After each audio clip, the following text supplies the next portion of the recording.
আসসালামু আলাইকুম বন্ধুরা, কেমন আছেন সবাই? আশা করি সবাই ভালো আছেন। আজকে আপনাদের দেখাবো কিভাবে ইউআরএল সেভ করবেন, আপনার ইউটিউব চ্যানেলের ইউআরএল চেঞ্জ করবেন কিভাবে, সেটাই আপনাদের দেখাবো।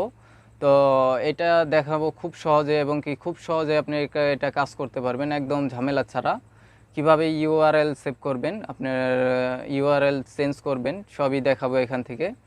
তো দেখানোর আগে যারা যারা আমার চ্যানেলটি সাবস্ক্রাইব করেনি, অবশ্যই বিডি অল টেক চ্যানেলটি সাবস্ক্রাইব করবেন এবং কি পাশে থাকা বেল আইকন অন করে দিবেন। তো চলুন বন্ধুরা, মোবাইল স্ক্রিনে চলে যাই, সরাসরি ওখান থেকে আপনাদের দেখাবো কিভাবে ইউআরএল চেঞ্জ করবেন আপনারা। একদম এখান থেকে।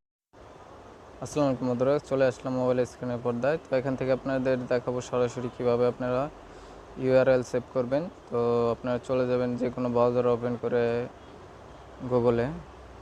তো সেখান থেকে সরাসরি Hey যাবেন there. youtube.com-এ। Subscribe to my channel and also press this youtube.com bell লিখে icon. সার্চ করবেন। তো youtube.com লিখে সার্চ করার পরে আপনার সরাসরি এভাবে আসবে।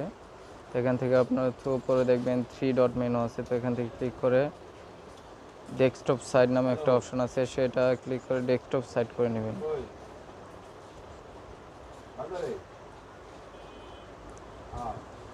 ডেস্কটপ সাইট করার পরে এখানে সরাসরি আপনার সামনে এরকম ইন্টারফেস হবে। তো এখানে দেখা যাচ্ছে যে আপনার চ্যানেলের লোগো। তো চ্যানেলের লোগোর পর ক্লিক করবেন একটা, এখন পর ইওর চ্যানেল এখানে ক্লিক করবেন। এখান থেকে সরাসরি আপনি কি করবেন, এই যে কাস্টমাইজ চ্যানেলে সরাসরি এখানে যাবেন, কাস্টমাইজ চ্যানেল।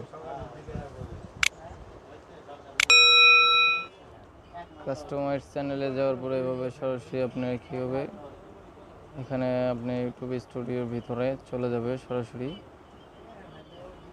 তো এখানে সরাসরি চলে আসবে এভাবে। এখান থেকে আপনি কি করবেন, এখানে দেখেন এই যে আপনি সরাসরি এখানে দেখেন এই আছে।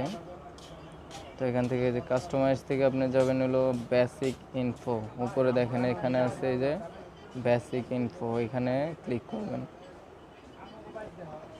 বেসিক ইনফোতে ক্লিক করার পরে এখানে দেখবেন আপনার একটা এই যে এখানে কাস্টমাইজ চ্যানেল। তো আমার এখানে আমি ইউআরএলটা সেভ করে রেখেছি। তো এখান থেকে আপনি চাইলে এখানে আপনার লেখা থাকবে ক্রিয়েট একটা থাকবে। তো এখানে নিচে আপনি করলে টিক দিলেই হবে। তো এখান থেকে আমি আমার চ্যানেলটার জাস্ট আমি করে রেখেছি, সেই জন্য আপনাদের দেখালাম না। এখান থেকে চাইলে ডিলিট করে আবার নতুন পুনরায় দিতে পারবেন। তো এখান থেকে কাস্টমার ইউআরএল সেভ করে আপনি কী করবেন, এখানে দেখবেন এই যে পাবলিশড নামের একটাই থাকবে। তো এই পাবলিশটি ক্লিক করলেই সরাসরি এটা কী হবে, পাবলিশড হয়ে যাবে। তো এখান থেকে আপনি চাইলে আরও কিছু অ্যাড করতে পারেন, লিঙ্ক অ্যাড করতে পারেন, যে কোনো সাইডের লিঙ্ক এবং কি ভিউজ যে কোনো একটা লিঙ্ক অ্যাড করতে পারবেন, এবং কি ল্যাঙ্গুয়েজ অ্যাড করতে পারবেন। এখান থেকে আপনারা সরাসরি অনেক কাজ করা যায় এখানে। তো দেখেন এখানে অনেক আছে কাস্টম ইউআরএল চেঞ্জ করার, এবং কি কাস্টম ইউআরএল ল্যান্ড মোডে ক্লিক করে আপনি বিস্তারিত আরও জানতে পারবেন। তো আমি জাস্ট এখানে চেঞ্জ করেছি, সেই জন্য আপনাদের দেখালাম না চেঞ্জ করে এটা কি হবে চেঞ্জ। তো যদি না বুঝে থাকেন অবশ্যই কমেন্ট করবেন, এবং কি পরবর্তীতে আমি আরও ভিডিও করে দেখাই দেবো যে কীভাবে করতে হয় আমার নতুন চ্যানেল দিয়ে। তো ধন্যবাদ, আসসালামু আলাইকুম। যদি ভালো লেগে থাকে অবশ্যই সাবস্ক্রাইব এবং লাইক কমেন্ট শেয়ার করবেন। আসসালামু আলাইকুম।